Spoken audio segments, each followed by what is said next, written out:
anniversary of Queentuhan. Queentuhan!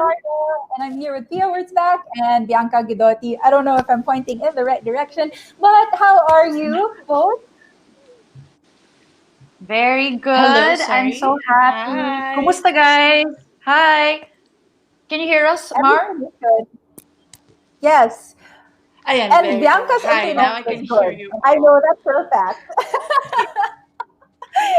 All right, you know what? We're gonna give a quick Like, shout out to the Queendom because that has been one of the newer things that we've introduced ang ating Yes. Queendom community, and it's so nice to hear from all of our viewers every single week. So please keep on telling your friends to join the Queendom so that we can hear from you guys. Yes, I'm so happy na may bago na pangalan yung community natin. And also a big shout out to everyone who's been commenting dun sa Facebook group, because a lot of people have been sharing their stories as well based on our first episode talking about struggles and kind of overcoming challenges and losses in life. So parang it's really nice that we're able to connect to them, and a lot of people are able to relate to our experiences. So shout out sa inyo guys. Maraming salamat sa ating queendom. Yes. And actually, sila yung naging inspiration natin na it's more of like self-help, how to cope through these challenging times. So the first episode for this season, we talked about our challenges. And then we had Kylie Versosa talk about mental health naman for the episode 2. Tapos today, ibang klaseng health naman ang pag-uusapan natin. But speaking of the queendom, let's do our royal roll call. So Mar, take it away. All right, so we would like to give a royal roll call and a shout out to Fernie Exabaria. I hope I said your last name correctly. Next, I want to say hi to Russell Clint Francis. So, hi. Hello! I also want to say hi to Kyla Cunisala and Rowan Santa Maria. And kay William Mayer and Julius Mina, maraming salamat sa panunood at pakikinig nyo sa Queentuhan. Thank you so Yeah. much. And again, let's keep on growing the queendom together. And now, after our royal roll call, you know what's coming next. Pag-uusapan na natin ang ating Queen Cap, the latest news from the world of pageantry, starting with some news about Finland. Because after a long time, the last time they joined Miss Earth was in 2012. Pero this year, meron na silang comeback. They will be represented by 21-year-old Emilia Lepomaki. So she was actually supposed to compete in Miss Eco International sa Egypt, pero na-cancel yun because of the pandemic. So she's getting another shot at representing the country. And she will be the first Miss Earth Finland in 7 years. So Wow. very exciting for Emilia, and we wish her all the best. Yeah, why did it take them so long to compete again? I was actually looking for news about that, pero I couldn't find exactly like what happened. So we're gonna have to do additional research and then update you in our following episodes. Or maybe sa mga viewers natin who know and who are bigger pageant fans than us, i-comment nyo na and maybe you can tell us why they waited 7 years to send somebody for Miss Earth. Interesting I would like to. facts. Very Oh. interesting. All right, so isa pang balita this week, Miss Universe Philippines officially announces the Ring Light series. This is an innovative online pageant series that will air on September 27 and features the journey of the candidates leading up to the coronation night on October 25. This is a fundraising kind of fundraising show. So people have to subscribe, and it's not much actually. When I checked it, mga nasa mayroon silang early bird rate mga nasa 250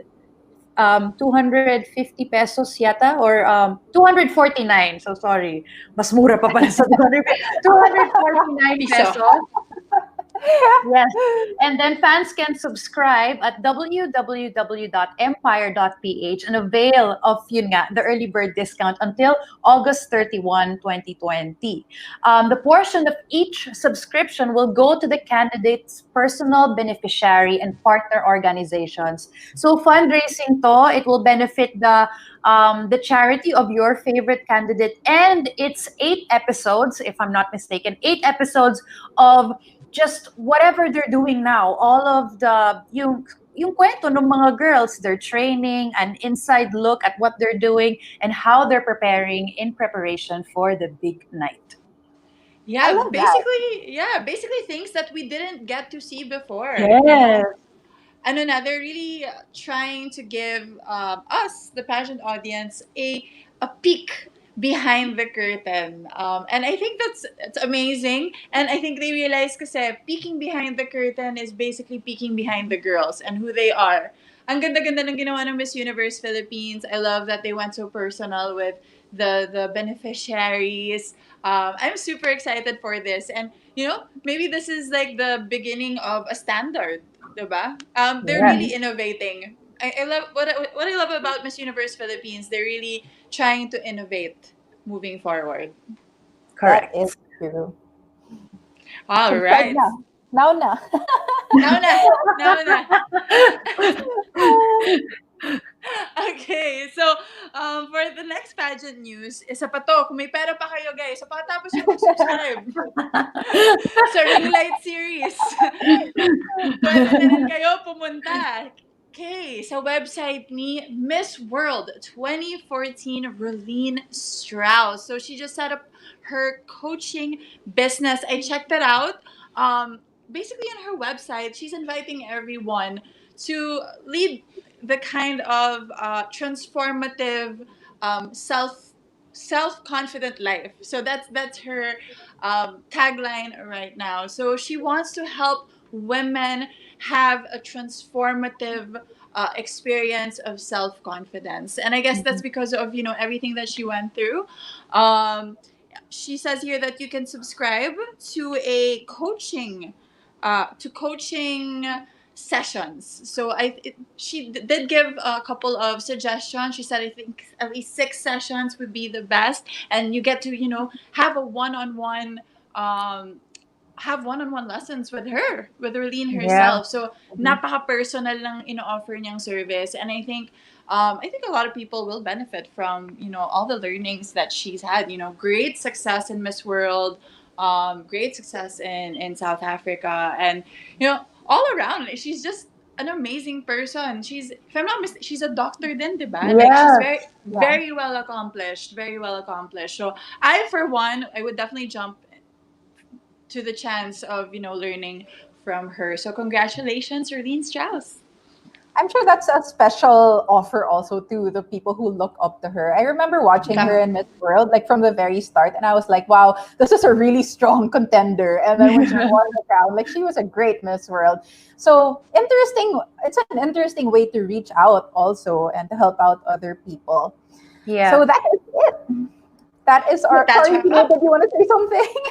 No, I was gonna say because she did email me about this to tell me about yung coaching lessons niya, and then I was like, of course I'll help you promote it because I've always been a fan of Rolene ever since I saw her compete at Miss World.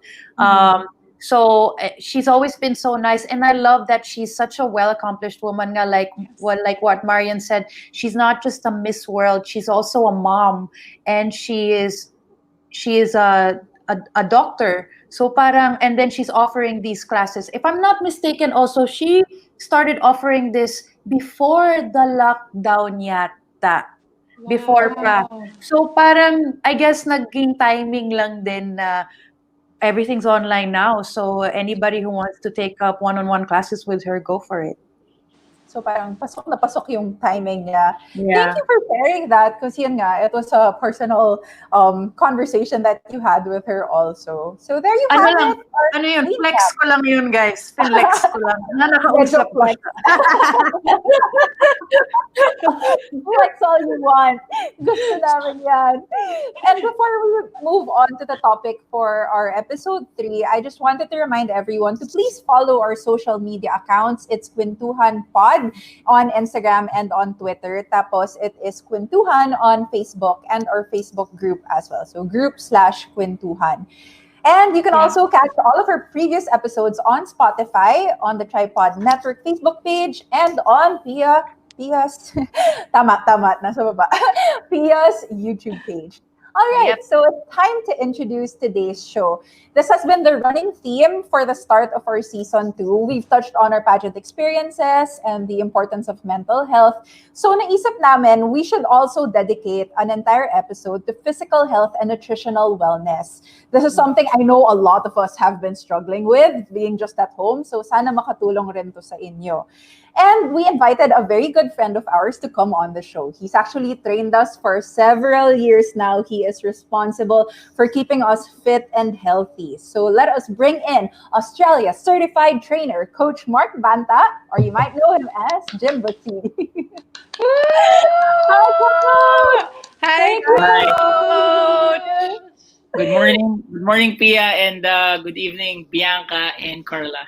Good evening. Iba-ibang time zone tayo. Melbourne, UK, Tama ba? Manila. Morning ka ba dyan, Pia? Yes, morning pa. Okay. Tama, tama. Yeah. Hi, Kumusta? Coach. Kumusta? Ikaw muna, kumusta? Okay naman. Winter ngayon dito eh, so hindi ako fan ng winter weather. Yeah. Kayo, Kami kamusta dyan? din.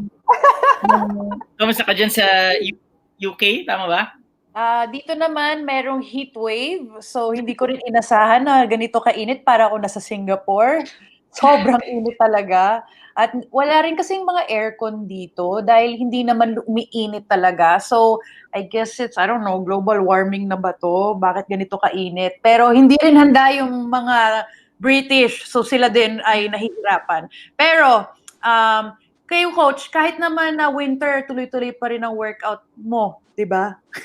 Oo, tuloy pa rin. Especially, siyempre sa clients ko, kailangan you should be a role model, di ba? Yes. Meron pa rin naman, lockdown din dito eh. So, most of my workout sa bahay lang. Meron naman akong treadmill, may bike din dito. And nag-invest ako sa konting home equipment. Yeah. That's actually like the topic of today's episode. Yes. Yeah, like how we can help other people at home also stay fit and healthy. Ngayon na sobrang importante yung fitness level natin to protect us also from the virus. Pero Coach, let's start from the very start. Ano ba yung kwento? How did you get into health and fitness? Ever since, I think back in high school pa eh, maaga ako nag-start sa training into working out. I think second year high school pa lang. Mhm. And na-experience ko kasi yung, syempre marami kang questions eh. Sa umpisa, hindi mo alam kung ano yung tama, ano yung gagawin mo sa gym. So, after ko I think mga a year of working out, dun ko sineryoso. And then, nakita ko na kagad yung sarili ko na parang gusto kong maging trainer one day. Hindi ko naman sabi na gusto kong maging PT agad, syempre. May iba pa ambitions before, but na-in-love ako sa training. And then, nakita ko yung need of having a personal trainer kasi nung nasa gym ako, wala ka talagang matanungan, ang dami mong tinatanungan. Kung sino yung kasama mo sa gym na malaki, yun yung alpha male dun eh, doon ka nagtatanong eh, di ba? So sabi ko, gusto ko one day maging credible trainer ako na I can help everyone or dun sa gym, sa community, sa gym namin na to address kung anong kailangan nila, yung mga questions, alam mo yun. I super agree with that, especially for women, ha. Kayo mga guys, mas comfortable kayo sa gym to ask each other, you know, how to do this, how to do that. Kami mga girls, I think we really appreciate having a PT also.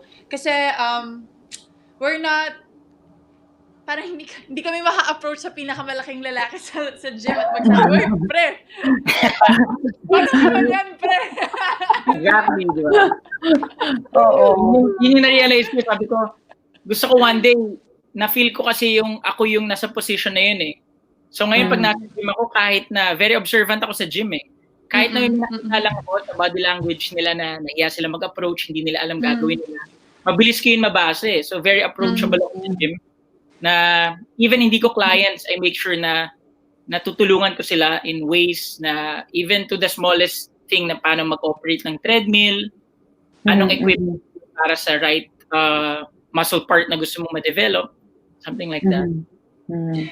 So important. And alam ko, you, Carla, and Pia, kayo yung unang-una nagkakilala. Paano ba nangyari yun? Mas una kitang nakilala before pa si Pia. Yeah. Ay, nasa una ba ako? Talaga? I don't even remember. Ako Ano ba rin! na yung kwento ko? Tawag ko pa, kung alam mo, Bianca, tawag ko pa sa inyo ng Solen eh, di ba? Oh, yeah. Oo nga. So from my end, how I met Coach was lagi ako nasa gym before, tapos nag-DM lang siya na, hey, maybe you can train with me. Ganyan. Tapos ako parang, sino ba to? Sino ba si Jim Basi? Sorry. Tapos naabutan niya ako sa gym, nag-elliptical. Tapos lumapit siya. He was like, hi, like ako nga si Mark, ako yung Jim Basi sa Instagram. Let's try out like, training together. And then every day ako nag-gym like that year. Parang naging friends kasi kami, and then we would like really hang out at the gym for 6 hours. And then, yun nga, napakilala ko na si Bianca and then Pia eventually. Coach, ano ba yung nangyari doon? Like, what's the story from your point of view? I wanna know, bakit mo in-approach si Carla? Ano iniisip mo nun? Oo nga, no? Dalawa kami noon. Kasama ko si Apple. She's a fellow courtside reporter. Lagi kaming nasa gym dati. Actually, bago pa yung Anytime Fitness months, I think that was around August siguro or July kasi nag-open yung Anytime Fitness March yun first quarter. And syempre bago pa rin ako niyan sa gym, but I'm not new to the industry kasi kaya rin gym ba sa name ko, may gym ako before eh. Pero bago pa lang ako sa Anytime Fitness. And then nakikita ko na kayo nag-workout before ni Apple. Like I've said, nakikita ko kung sino yung pwede kong i-assess kasi also ako nun eh, kailangan namin magkaroon ng engagements sa clients syempre to make sure na na-address namin yung kailangan niya, like assessments. And then, linapitan ko si Carla, sila ni Apple pa yun eh. Then I gave a free session kasi naman talaga yun eh, entitled kayo dun. Yeah. And yeah, buti nagustuhan ni Carla yung program. And then after that, tinitrain ko na sila every time na makikita ko sila sa gym. And then, naging friend ko si Carla. Nakuha ko yung number nila ni Apple. And then, naging consistent na yung training namin. Like, structured na. Tapos, never clueless ako na friend niya si Pia and also you, Bianca. Then one night, parang in-invite ka niya, naalala ko. Can I bring my friend with me, si Bianca, ganyan. And then doon kita na-meet. Tapos nawala ka for a while eh. Then dumating na si Pia naman. Oo. Naalala ko rin nun, Coach, kay Carla din kita nakilala. Si Carla actually yung nag-refer sa akin, sa'yo, sa akin. So parang the power of referrals. Di ba? Yes. Ang galing rin ang mga relationships na nabibuild sa gym. Oo. Like, Totoo yun. years later, here we are. Nung nakilala ko si Pia, kay Pia pinaka talaga, yung funny story to eh. Bigyan niyo ako 3 minutes, medyo mahaba lang. Kasi si Carla nagbigay siya sa akin ng heads up like siguro minutes before or syempre same day na I think sabi niya may friend siyang pupunta sa gym.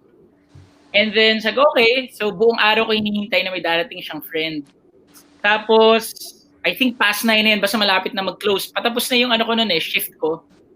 And then may dumating, may sabi, Mark, may naghahanap sa'yo sa office. Tapos nakita ko si Pia.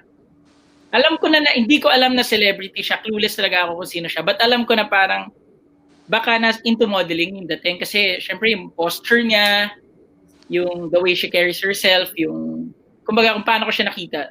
Tapos, sabi niya kagad sa akin right away, ikaw ba si Coach Mark? Tapos, yeah, friend ko ni Carla. Tapos, ang sabi ko lang is, I'll show you the gym, I'll show you around, and then after that, kung gusto mo, you can sign up. Parang sabi, hindi na, actually, sold na ako. Dala ko na nga yung pan-gym ko eh. May dala na siyang pan-gym eh, day 1 pa lang. Tapos ako, sige, pero nag-insist pa rin ako na, sige, pakita ko pa rin yung gym, syempre, para part of our job. And then, tinur ko siya sa first question, probing ka lang din muna eh, para malaman ko kung anong pinaghandaan ni Pia. And then, sabi ko, ano pa lang pinaghandaan mo? Tapos, laging, ang tungkol ni Pia is, di ba, sa January yata dapat scheduled yung... January dapat nun. Naging December. Di ba, sa January na, parang gano'n. So, for me, meron sa January. So, lakad lang. As in, wala kang clue. Wala siyang alam. Zero. Pero very polite and humble eh, na parang di ba, soft, naman eh. So sabi ko, okay, sa January. It's very unusual eh na, meron sa January, hindi man lang March. Alam mo yun, hindi summer, di ba? So sabi ko, okay. Pinakita ko yung, weights, pinakita ko ngayon yung functional area. And then, few questions ulit. Okay, at the back of my head, January. Sabi ko, ano palang meron sa January? Tapos, sabi lang niya, di ba, di ba kasi pupunta ka Las Vegas. Di ba? Parang laging may ganun eh. Okay. Si Pia, hindi siya nagsasalita. Basta ganun lang. Ano palang meron? Diba? And then, umikat kami, pinakita ko yung hanggang malapit na sa end part. Tinanong ko ulit, third question, ano palang meron sa January? Anong meron sa Las Vegas? Ang sagot niya is, di ba yung Miss Universe? So, wow. Sa isip ko talaga ito wow, manunood lang siyang Miss Universe, mag-workout pa siya. Seryoso. Medyo manunood lang siya, di ba? Okay, for me talaga, invest ito So, okay na, tapos na yung tour namin sa gym. Talagang nanggigigil ako hindi ko talaga parang, very subtle lang yung question ko. Last question ko sa kanya, ano pa lang meron sa Miss Universe? Pero for me, di naman ako clueless as if talagang ang hina kong pumikap eh. Kasi never ko ma-imagine na ititrain ko yung representative ng country natin eh. Yun yung surprising for me. So nung tinatanong niya yun, na-overwhelm ako na at the same time, tama, ayoko mag-assume pero, wow, alam mo yun, siya kaya yung representative. So yung last question ko was, ano palang meron sa Miss Universe? Tapos doon na lumaki yung mata ni Pia eh. Parang kulang na yung napakaling ka na. Diba? Tapos gumagano siya. Diba? Diba ako yung sa isip ko, sabihin mo kasi, diba? Sabihin mo. So diba ako yung Miss Philippines, ako yung So doon na parang, hindi ko na maalala yung questions ko, pero sabi ko, ikaw yung Miss Universe namin? Ikaw yung Miss Philippines? Sabi niya, tapos ang laki na ng mata ni Pia. So, nagbihis ka na after that, tapos ginawa natin, gumawa tayo ng assessment lang, light session din. Then following morning, naalala ko na, research kita pag uwi ko eh. Hinahanap ko kagad sa internet. Ginugol na ako. Oo eh. I think Pia Alonzo pa yung name na sinabi mo sa akin nung time na yun eh. Pia Alonzo eh. Tapos pag uwi ko, sabi ko sa wife ko, yung fiancé ko pa siya nun, sabi ko, pag uwi ko, love, may client ako, may big client ako eh. Sabi niya, sino yan? Si Pia Alonzo. Hinahanap ka namin sa internet. Sabi niya, ito yung nakausap mo kanina. Following day, sabi ko kay Pia, sorry kahapon, dami kong tanong. Ikaw pala yung Miss Philippines. Hindi, pero alam mo yung nagustuhan ko naman dun kay Coach, is hindi siya fan ng pageants. At bago niya tayo i-train, ang roster talaga ng mga clients niya, puro mga athletes. Actually, marami ka pang mga askal nun, di ba? Yung mga workout, but not really my client. But males talaga. Males. 80% ng clients ko, mostly males yan eh. Oo. So parang inexplain ko sa kanya na, Coach, kasi hindi naman palakasan ng katawan sa Miss You. Siyempre, kailangan pagandahin mo lang yung itsura, nung aesthetics more of, anong tawag natin dun, Coach? Aesthetics more on the performance talaga, strength, more on the aesthetics. Tapos, alam mo, natuwa ako na hindi siya pageant fan. I like that. I kind of liked it. Kasi parang naging friends kami, and then every time I was in the gym, I could just vent out and open up about things that were, worrying me or stressing me out about the pageant. And siya naman, dahil unbiased siya, parang ina-absorb lang niya, tas talaga, ganyan pala yung mga pinagdadaanan niyo, ganyan pala. Ganyan. So nakakatuwa. Tapos ito pa, every time we were at the gym, kinuwento ko lang guys every time we're at the gym, pinakita ko sa kanya yung itsura ng mga kalabang ko na, uy, tingnan mo, laging may abs, laging six-pack si Miss USA, every year, ganito sila. Tapos ganito naman yung mga Latina, ganyan. Coach, dapat ganito din tayo. Alam mo yung ganun kami mag-usap.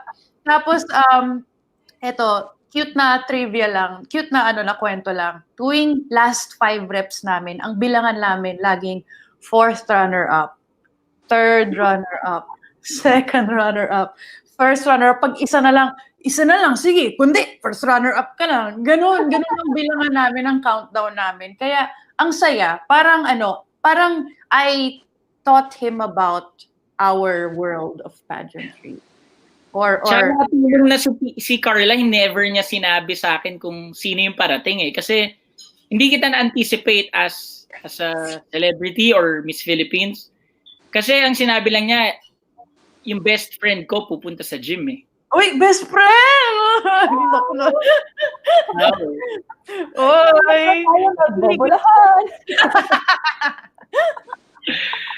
So, wala akong clue kung sino yung parating, and hindi ko alam kung yun nga, na maliban si Pia pala, before naman siya nag-compete, big name na siya sa atin Kumbaga may pangalan.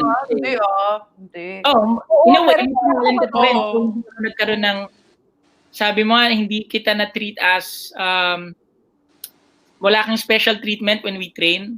Ay, wala talaga. Pareho lang yung approach ko with you as compared to other clients na na-handle ko. Hindi ako nagkakaroon ng favoritism, hindi kita binobola with your reps, like, nice, good, nice. Pagpangit, di ba, Pia?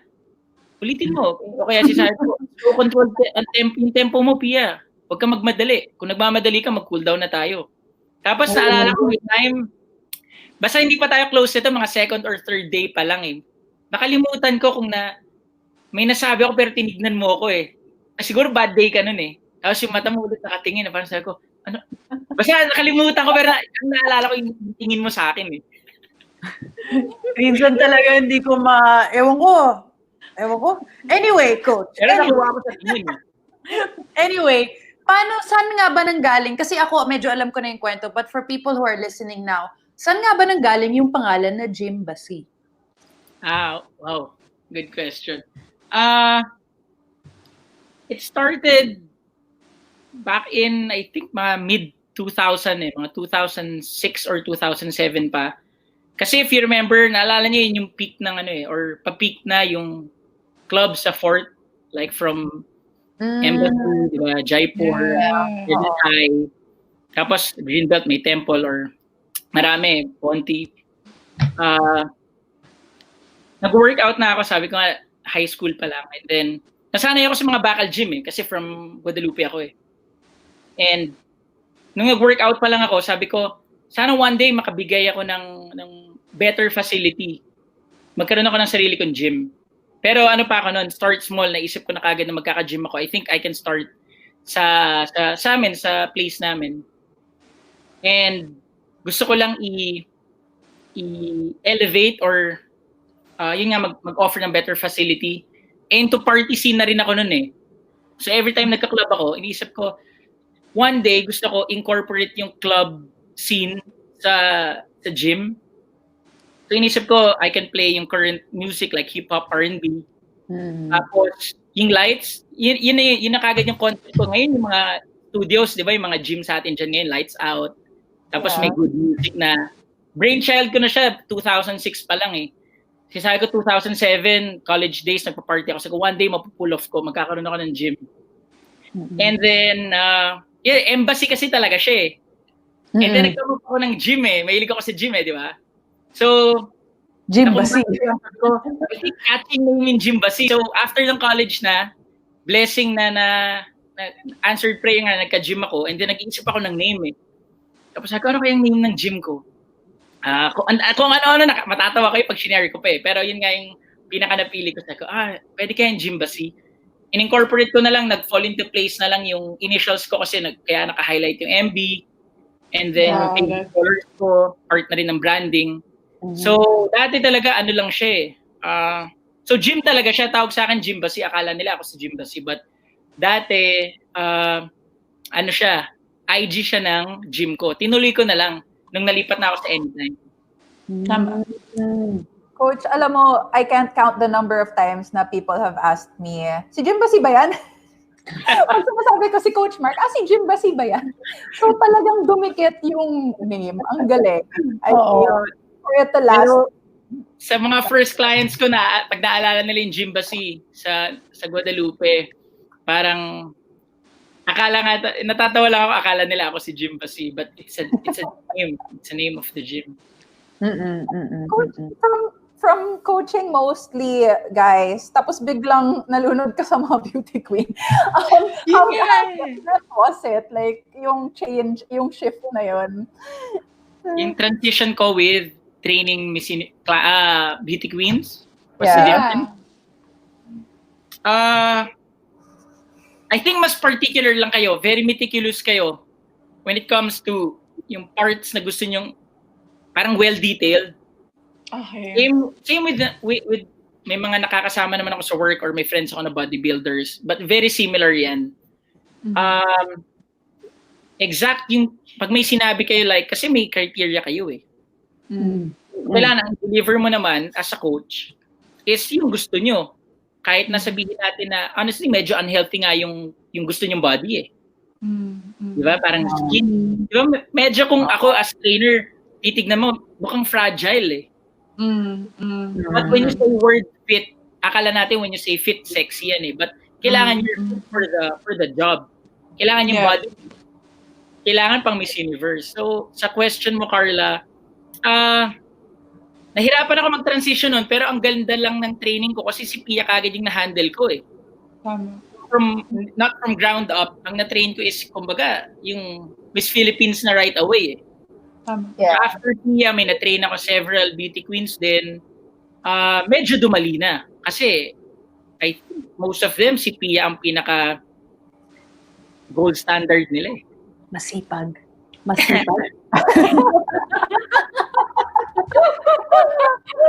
Kung pwede ka lang ganunin ni Pia.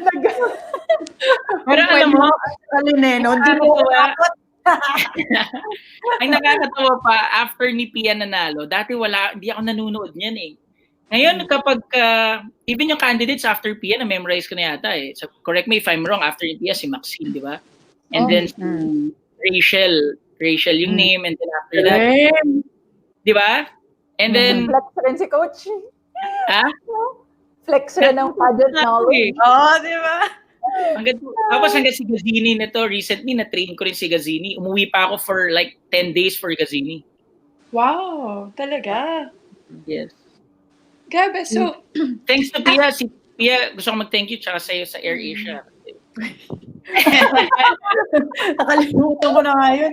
Nakakaloka. Hindi, okay lang. Kasi sakto rin naman, di ba, may family thing ka din na nagawa nun. So, yeah. It's the least I can do. Kasi, guys, free yung training ni Coach Mark sa akin dati.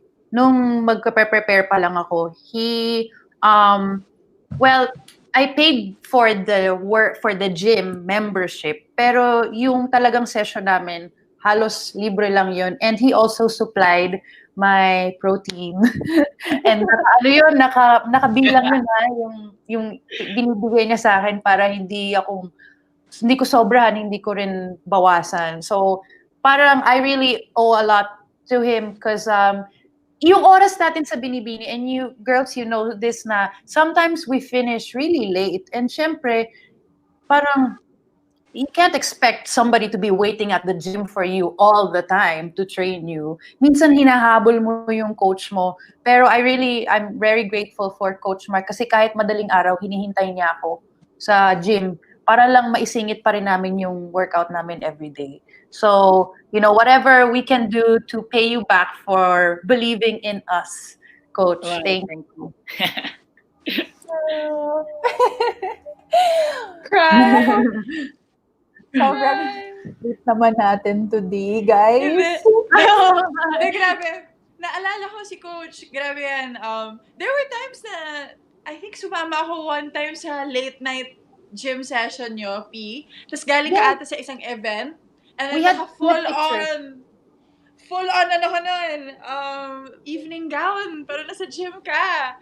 Tapos, what I like about Coach Mark, yun yung sinasabi niya. Yeah, tayo, we're very into the aesthetic eh. Parang we're saying na, we want ganito yung size ng hips natin, ito dapat yung measurements natin, ito yung gusto kong overall look ko. Pero grabe kay Coach Mark, nakita ko din the muscle building, the strength training that he did. Like, ikaw, P, naalala ko, there was one time, nag-workout tayo together, and then, alam mo yung sa leg, yung machine where you're supposed to lift, like, Yes. weights using your legs, the leg push, whatever you Leg call push. that.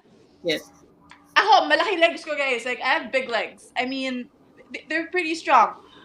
Pero si Pia, grabe, yung weight na nakayanan niya, hindi ko magawa at that time. As in, like, ang lakas-lakas ni Pia nun. Hirap na hirap ako sa weight na ginagamit ni Pia nun. And to think, my legs are pretty, like, compared to you, Pia, my legs are pretty big eh.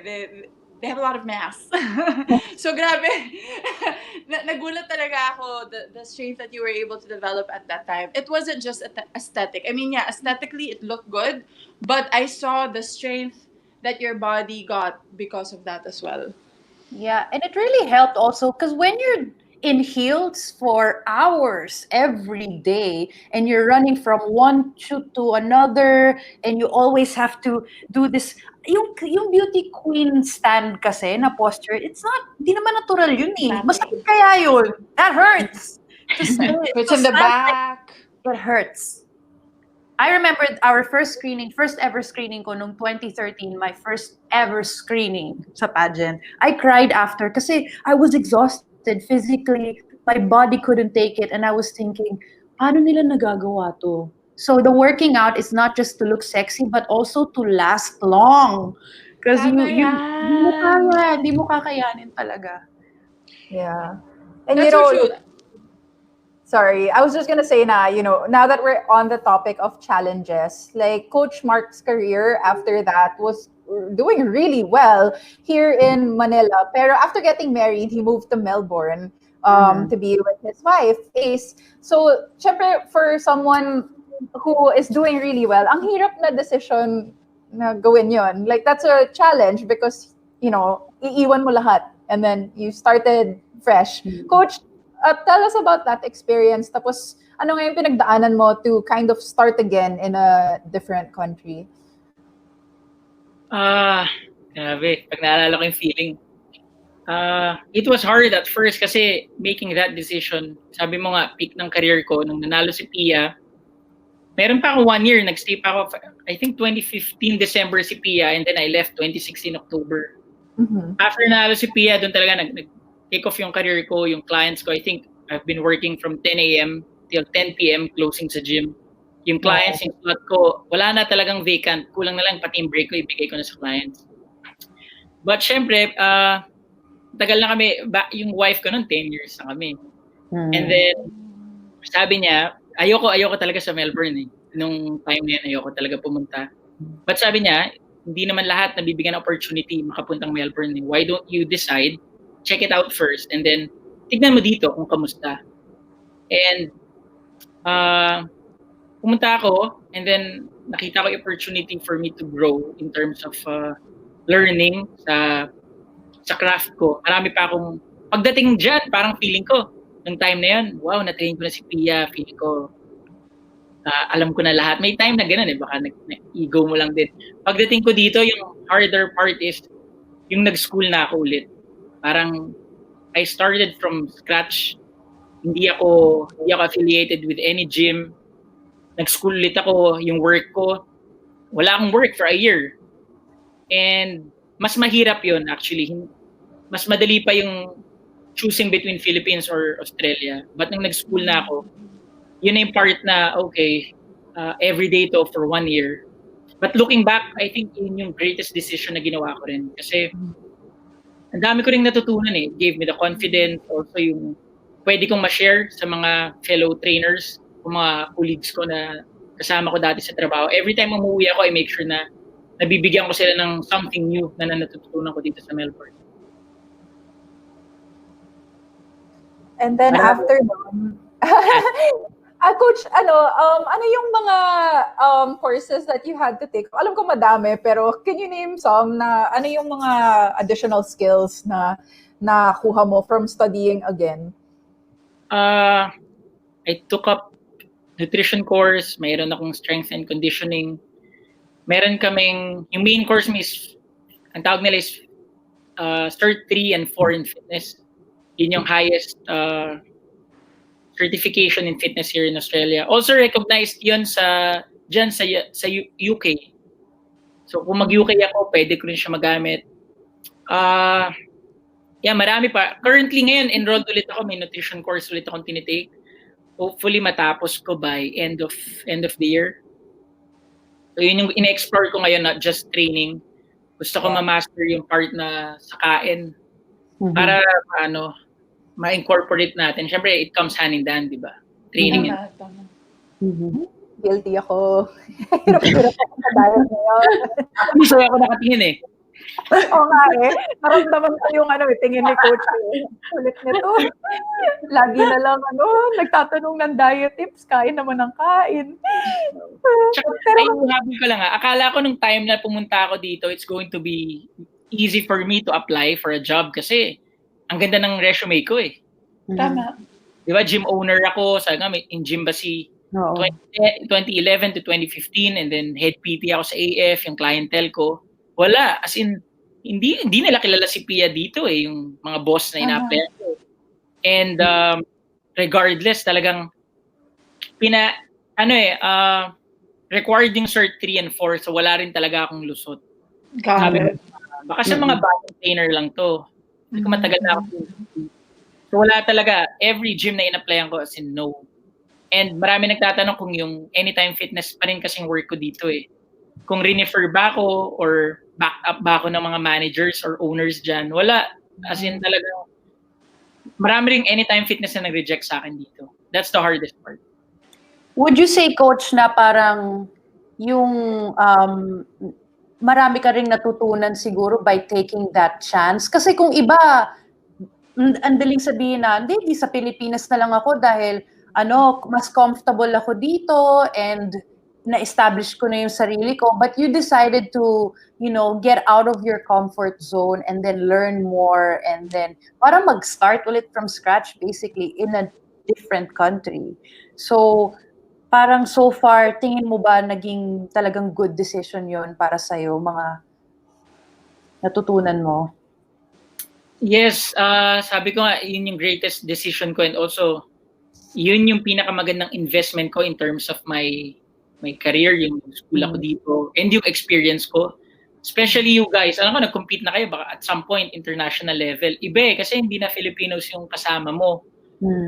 Umundo na So sa classroom, or even sa work ko, parang it might sound a bit corny o kaya parang medyo mushy, pero pag nagtatrabaho ka na sa international level, hindi mo lang sarili iniisip mo Parang may feeling na lamang ako dito, gusto ko pakita mas lamang yung Pinoy dito magtrabaho. Alam mo yung gano'n?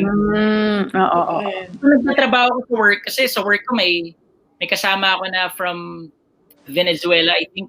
Tapos may Australian. Marami kaming trainers sa classroom. Marami rin kami. May taga-Greece, may Indian, may maraming Australians, may American.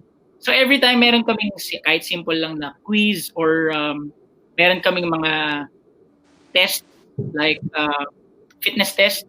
Hindi ko naman iniisip, dapat lamang ako dito kasi yung score ni Mark Banta. Parang iniisip ko, kalaban ko Greece tsaka Philippines eh. Galing! Pageant vibe. Gusto mo ma-recognize, gano'n ka mag-isip na parang gusto ko pakita. Alam ko na-feel mo yan. Ako gano'n na-feel ko eh. Doon ko na lang naintindihan na nandito ako parang, okay, ibang level na talaga to. Kasi gumagaling ka lalo eh. Yeah. Nagalingan mo siya eh, di ba? Ang galing nun, coach, na parang, okay, na-achieve mo na yung mga gusto mo sa Pilipinas and you've made a name for yourself here already, pero naghanap ka pa and naging okay lang sa'yo na mag-start ulit ng mga challenges and kumbaga maging baguhan ulit in a way, di ba? Ang ganda nung gano'n. But Ngayon, coach, looking back, sorry, go ahead. sige, kwento mo, coach. Ngayon, looking back, sa isip ko talaga, buti pumunta ako eh. Kasi sabi sa akin nung umalis ako ng 2016, Mark, give it a year, hindi ka na maaalala dito. Give it a year, si Pia may coach ng iba yan. Give it a year, akala mo lang pagbalik mo dito, kilala ka pa. Alam mo, sobrang blessing, never ko na-imagine na bumalik ako recently lang, last year, di ba? Andiyan, nag-workout pa tayo. I think this year lang pala yan, di ba? Bago ng lockdown. February, di ba? Never ko na-imagine na pagbalik ko, kunyari 2016, na pagbalik ko ng 2020, client pa rin kita, si Carla, client ko, may app ako, tapos gusto ko rin i-share, nakapag-open ako may partners naman ako, nakapag-open ako ng anytime. Tapos, nakilala ko si Miss Diane Castillejo, na-train ko rin siya through the app, na-train ko si Gazini, na parang pag titignan ko yung resume ko, parang di naman ako nawala eh. Gusto ko yan! Diba? Parang corona. Never ko na-imagine. A lot of it has to do with the app, coach. Kasi ang dami mo tinatrain like internationally. So, how did that idea come about? Tsaka, yun nga, parang for people who might be interested, like how does it work? It started 2017 kasi yun nga 2016, last quarter dumating ako eh. Ang dami pa rin nagme-message sa akin with workout programs, any recommendations, with what diet to take or laging no yung sagot ko eh. For me kasi kung hindi kita ma-handle, hindi kita makikita, nakita mo naman paano ako mag-train eh. So very attention ko to detail eh. So for me, 2017, paano ko to iti-train? Through spreadsheet lang or email, di ba? And then, most likely, pagka sinend ko sa'yo sa email, binasa mo yung workout, tas very complex yung exercise, like Bulgarian split squat.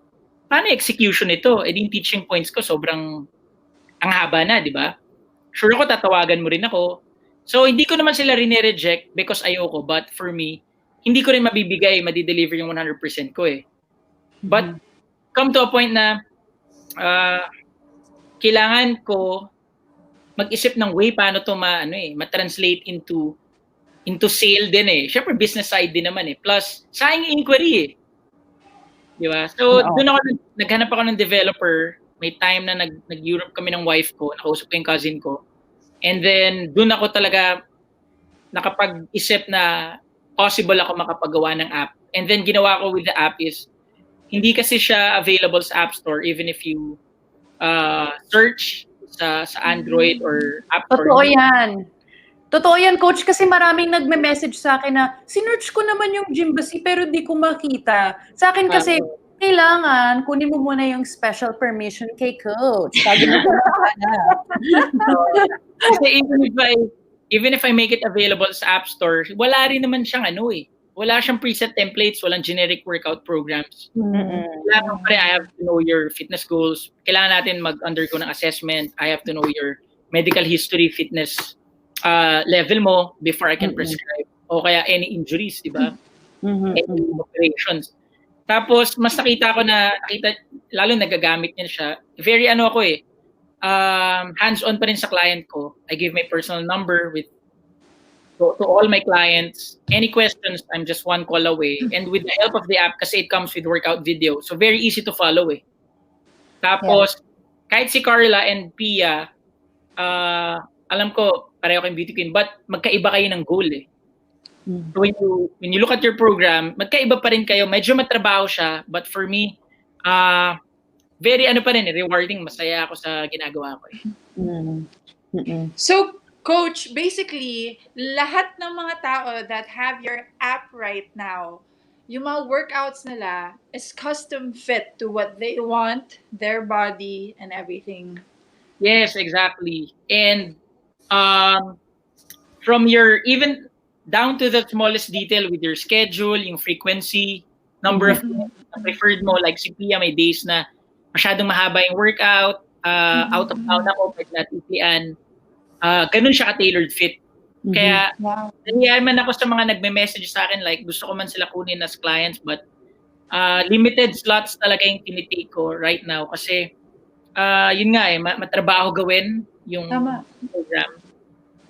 Coach, Yes. while we have you here, sasamantalahin ko na. Kasi I'm sure marami tayong viewers rin na nagtatanong parang ang tagal na nating nasa bahay. Yung iba, syempre minimal lang rin yung equipment. Though laging sold out ang mga dumbbells sa mga online platforms, napansin ko lang.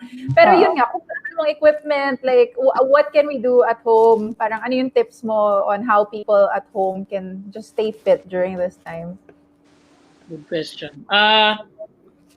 For me, try to replicate what you do in the gym. Kasi ang nangyayari sa atin, kung ano yung ginagawa mo sa gym, pagdating mo sa house, naghahanap tayo ng other workouts. Ang nangyayari, hindi mo na-enjoy yung program, di ba? So, may mga equipment naman tayo na pwedeng gamitin, like home gym equipment. Yung bench natin na nakikita for dips, pwede naman tayo gumamit ng chair, di ba? Yeah. And, syempre, matrabaho lang, yung mga pail, or yung bag mo when you do squats, pwede mo siya lagyan ng gamit eh. And then, yun yung gamit mo for your squat, di ba? Tapos, siguro hindi naman masakit kung mag-invest lang tayo ng kahit konti. Sabi mo nga, pwede ka naman umorder ng medicine ball, pwede ka umorder ng stepper or sliders or dumbbells. I actually did that. Ay, oo, kasi yung sliders naman, Coach, di ba, noong una, nahirapan ako maghanap ng sliders online and yung katagsagan talaga nung lockdown. Pero meron namang mga hacks, pwede naman na yung paper plates o kaya basahan, sliders na yun. Tapos o kaya yung bottle of water o kaya mas malaki para mas mabigat, parang dumbbells na rin yan. Or kaya tama nga, bag. Hollow block. Joke lang. May hollow block sa bahay. Meron, diba? Meron. Diba? Coach, aside from... Ay, sorry. Go ahead, Pete. Ayun nga, tatanong ko nga rin sana, bukod sa pag-workout, pagdating naman sa pagkain, ayan, how can we stay healthy and avoid stress eating? Naku, we all do this. With your food, hindi ako fan ng fad diet eh. Kasi when we follow fad diet, hindi siya sustainable. And ang nangyayari, after mo i-deprive yung sarili mo with, let's say, no sugar, iba-iba yung diet, no fat, di ba? After 10-14 days, magki-crave ka eh, tataas yung cravings mo eh. So, yung na-lose mo like, siguro, sabi natin 1 month, yung na-lose mo na 5 pounds in a month, pagdating mo ng 40th day mo, and nakita mo na yung nag-spike na yung cravings mo, stress level mo tumaas, magbi-binge eating ka, di ba? So yung na-lose mo na 5 pounds in a month, most likely, 10 pounds yung magigain mo eh, on your second month, di ba? Totoo yan. So with the fad diet, ang stand ko dyan is, well, don't follow fad diet kasi baka yung taong sinusundan nyo, prescribe yun ng nutritionist niya. We never know. Prescribe niya, di ba? What you can do is yung food na kinakain mo, don't put restrictions, but maybe you can start with portion sizes, moderation lang. Tignan mo yung style ng, let's say, weakness may milk tea. If you drink milk tea every day, large yan. Gawin mo siyang small. Hindi na masamahin, di ba? Start with that. O gawin mong medium. Tapos every time, without you knowing it, hindi mo naman alam na hindi ka nag-milk tea eh. Sabi ng brain mo, yes, nag-milk tea ka pero medium na lang.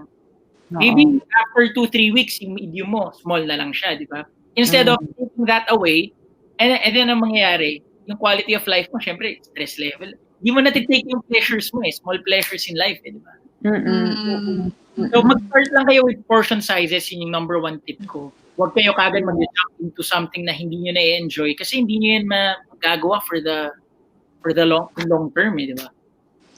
Tama. Coach, what about yung... Sorry, go ahead.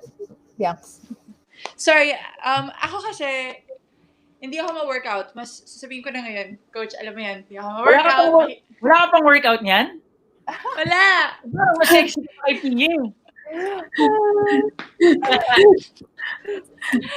Pero coach, so syempre, ginagawa ko dahil di nga ako nag-workout. Alam ko sa sarili ko, hindi ako nag-workout.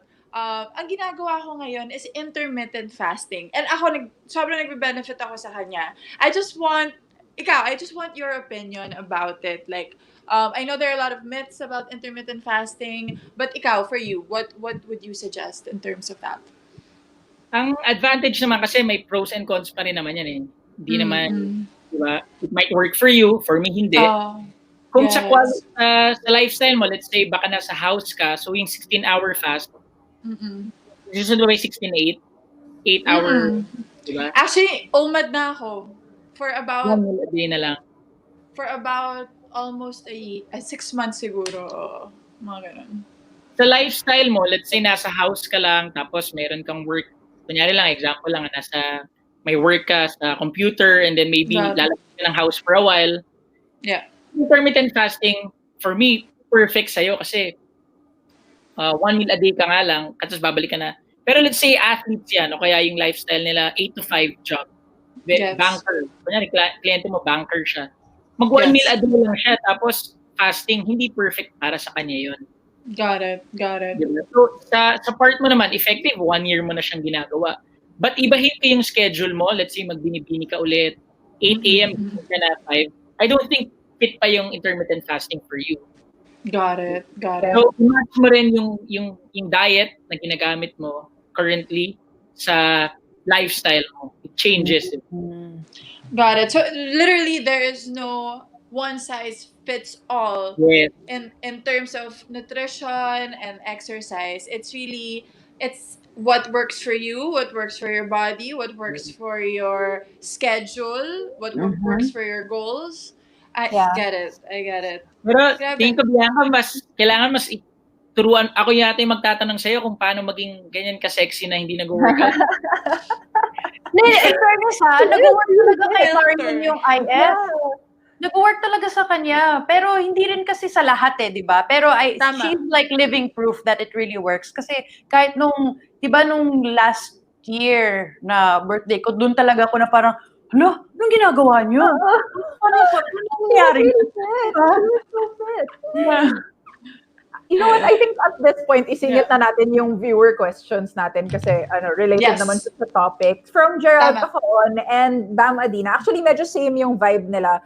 Parang sobrang repetitive ngayon. How do we stay motivated? Kasi minsan pag paulit-ulit din yung workout, di ba, minsan nakakapagod rin. Like, how do we kind of refresh ourselves? Or paano nga natin imomotivate yung sarili natin? Coach. Is it for me? Akin ba? Sa akin, yung motivation kasi may days na hindi ka motivated, may days na ganado ka, di ba? Pwede ka mag-set ng goals, mag-start ka with like for today, ang goal mo lang is to work out like 15 minutes. Huwag tayo ma-overwhelm dun sa idea na sabi mo nga, how can we stay motivated? Kapag masyado mong iniisip yung buong yung goal mo, nakaka-overwhelm, di ba? So start with, today I'll start working out 20 minutes. Kung hindi ka makaka-workout ng 20 minutes, maybe makasingit ka like 10 minutes, di ba? So yun lang yung tip ko to be more consistent. Kung narinig nyo na yung consistency beats intensity. May days talaga na hindi ka motivated tapos ang laging idea natin is workout ko should be an hour a day. The following day, what if maulit? May ulan ulit bukas, hindi ka maka-workout sa labas. Wala ka na motivated, di ba? So start with small wins and from there, yan. Uy, totoo yun. Totoo yun. Sinabi din sa akin ni Coach yan dati na parang, wag mong kasi dati, ito yung workout namin, Coach, pwede, kaya ko pa, bigyan mo pa ako. Sabi niya, hindi, tapos na tayo for today. Sabi ko, hindi, kaya ko pa, bigyan mo pa ako ng mas mabigat. Sabi niya, hindi, Pia, kasi bukas baka hindi ka na bumalik.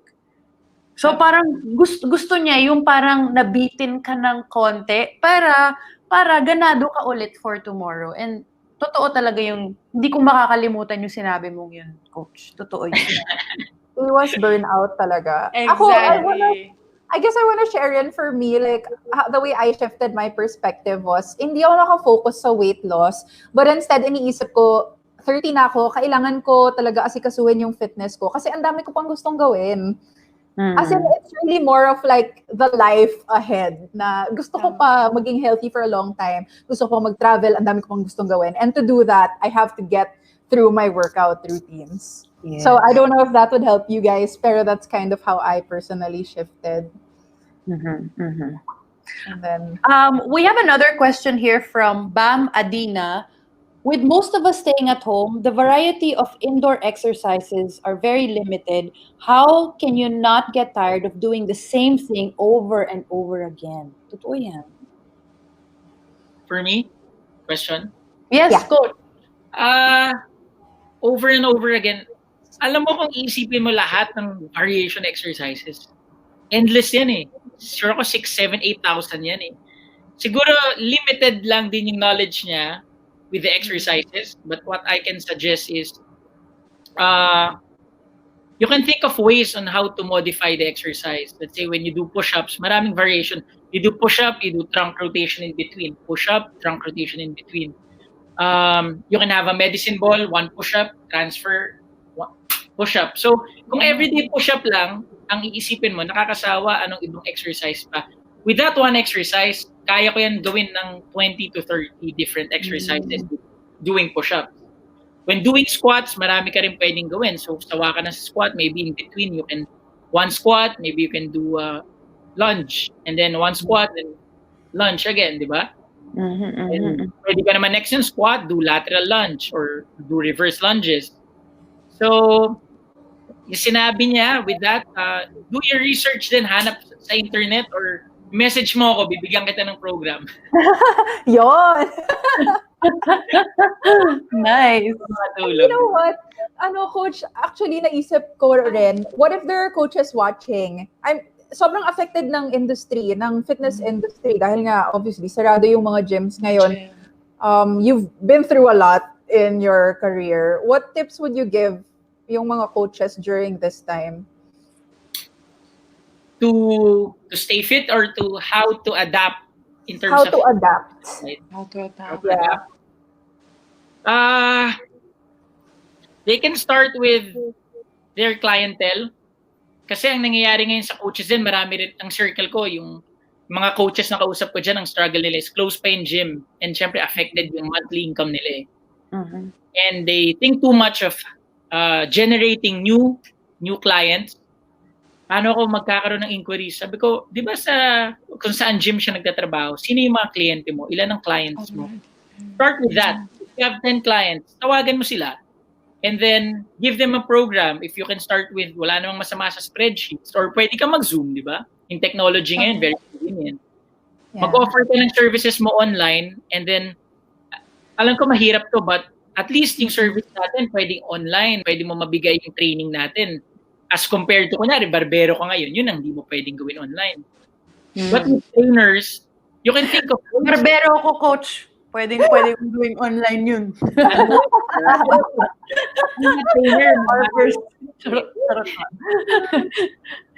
Maraming barbero online. Maraming. Last game, guys. Dentist ka, yun eh. Kahit pa paano pa rin, may brighter side pa rin sa nangyayari sa fitness industry. You can offer your services online, phone man yan, email yan. Kaya pa rin natin makapag-adapt with this situation. That's really good advice, coach. What about for yung mga coaches na, yun nga, like kind of going through the same journey as you, like from the Bakal gym to becoming a trainer, tapos ulit-ulit, tapos ngayon meron ka ng sarili mong AF. Like, what tips would you give in terms of branding? Kasi nakikita natin from your story, sobrang importante niya talaga when it comes to being successful also. Naku, hindi ko alam saan start Ibilisan ko na lang. Pag mahaba, sabihan niyo ako Masyado ako For me, every day, give it your all, tapos never stop learning. And ang lagi ko pa rin sinasabi with trainers, kung saan ka nagtatrabaho na gym, commercial gym man yan or small gym yan, treat the gym as if it's yours. Isipin mo, hindi ka empleyado doon. Linisin mo yung maglinis ka ng benches, mag-assess ka ng every client. Huwag mo i-shortchange yung mga assessments mo, even free yan. Pumasok ka on time, mag-extend ka kung kailangan. Kasi, alam mo, looking back, kunyari, sabi sa question mga na yan, nakilala ko si Pia. Hindi ko alam naman na-close mo si Pia eh. But that day, nag-extend lang ako ng extra work ko by messaging you, hoping na magustuhan mo yung assessment ko, and then nagsa-start lang naman ako nun. And then after that, kung hindi ko ginalingan yung trabaho ko, hindi mo naman ako i-refer kay Pia kasi mapapahiya ka sa kanya eh, di ba? Yeah. But what happened is, best foot forward ako ng time na yon. And then, nagustuhan mo yung training program ko, bumalik ka, na-refer mo si Bianca, and then after that, si Pia naman. So every day, yung sabi ko, give it your all. You never know kung sino yung may encounter mo eh. We always think of kailan darating yung big fish client ko. Kailan kaya ako magkakaroon ng kliyente na parang ganito. Hindi naman si Pia dumating sa gym ba na one day, pumasok lang doon, di ba? Na sa Guadalupe, dadaan ba si Pia doon? Tapos training tayo, coach, di ba? Hindi eh. It prepared me yung 2011 to 2015 ko sa Gymbassy. Every day I wake up it opens at 5:30. It closes at 10 every day. Every day yon. And then after 4 years, yun din ang ako as a coach, dream ko magkaroon. Alam ko one day magiging successful ako sa, I'm not saying successful ako ngayon but I'm saying You one day are. nagkaroon ako ng big client. And yeah, true enough, nagkaroon ako ng client sa Gymbassy na franchisee ng isa sa nagdala ng AF. And then sabi niya, Mark, alam mo magaling ka eh. Gusto mo mag-apply sa Anytime Fitness? Ako, ano yun? Bago lang. So, cut the long story short, give it your all. Never stop learning. It gives you the confidence and it prepares you for that moment. Pag nakilala mo yung kliyente, confident ka, di ba? Kaya ko to. Handa ako sa araw na to. Coach, one more question. Sa mga interested ngayon, hopefully na-convince na natin sila. If somebody wanted to train with you, how can they reach you? Yes. Right now, nakaka-receive ako ng inquiries through mail, email, and sa DM lang actually sa Instagram. But I'm working on my website. Also, I'm expanding my services. May mga coaches ako ngayon na may na-hire ako na coach that can help me with sa inquiries and assessment for me to handle yung big volume ng inquiries. So hopefully by end of the year, matapos yung website. And lalo pag nag-post si Pia, hundreds talaga nag-inquire. Hindi talaga sayang eh, di ba? Sayang yung opportunity eh. Yeah. So I'm working on my website hopefully. But right now, yung DM lang talaga yung way or email. Alright. Sabi ka sana. Grabe talaga yung wavelength. Pare-pareho talaga. Alright. Thank you so much, Coach. Ang dami naming natutunan. And actually, I feel like yung advice na binigay mo, like to coaches, it could be applicable to a lot of other industries as well. So, Definitely. Coach. Yes. Thank you so much. And nagulat din ako na ang dami nyo pa palang naaalala. Even 2015, yung mga small teaching points ko kay Pia, naalala niya. Even yung leg press, naalala ni Bianca. And yeah, thank you so much for having me also. And next time, sana maulit to. Of course. And for marami pang tanong also na hindi pa nasasagot. Pero thank you so much, Coach. Again, Thank you. Gymbassy Coach Mark Banta. Thank you for joining us on Queentuhan. Thank you, Bye, guys. Coach. Bye, Thank you, Coach. Bye. Bye-bye. All right. Thank you so much to Coach Mark Banta again for sharing all those insights with us. Always a fun time. Ang dami nating kwento, no? Kasi Oo nga. Guys, kung alam niyo lang lahat pa ng iba, kailangan pa natin ng part 2, 3, 4, 5. But anyway, we're gonna move on to our Queentuhan fanfare because this week is all about health and fitness. So magtulungan tayo. Let's keep ourselves motivated within the Queendom by sharing our favorite home workouts. So kung yoga yan, hula hoop, or mopping the floor, workout rin yan. Pwede kayo mag-integrate ng squats, lunges, ganyan. Please post a story and tag our Instagram account at Queentuhan Pod because we really want to see all of those videos. Yes, we really, really do. And wag kayong mag-alala.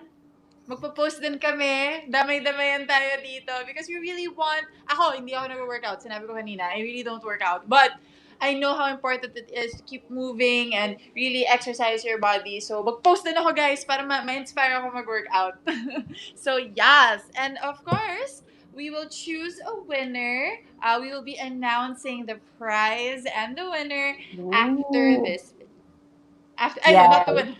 Just the prize. We'll be announcing the prize after this video. May winner na agad, di pa nag-workout. Workout muna, guys. Tapos tsaka na yung reward.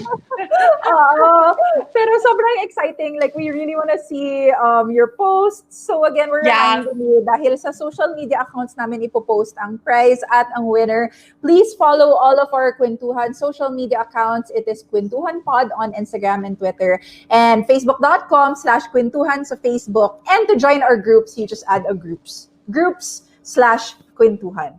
Ayan. Yes. Follow our social media accounts. And if you want to catch all of our previous episodes, alam nyo na, we are on Spotify, we are on the Tripod Network Facebook page, and on Pia's YouTube page. So Yes. we're done for today. Thank you so much. Sana may natutunan kayo about health and fitness, and let's all support each other as we try to stay healthy during these challenging times. Definitely. So, bye guys! Until Bye, the guys. next Queentuhan! Goodbye.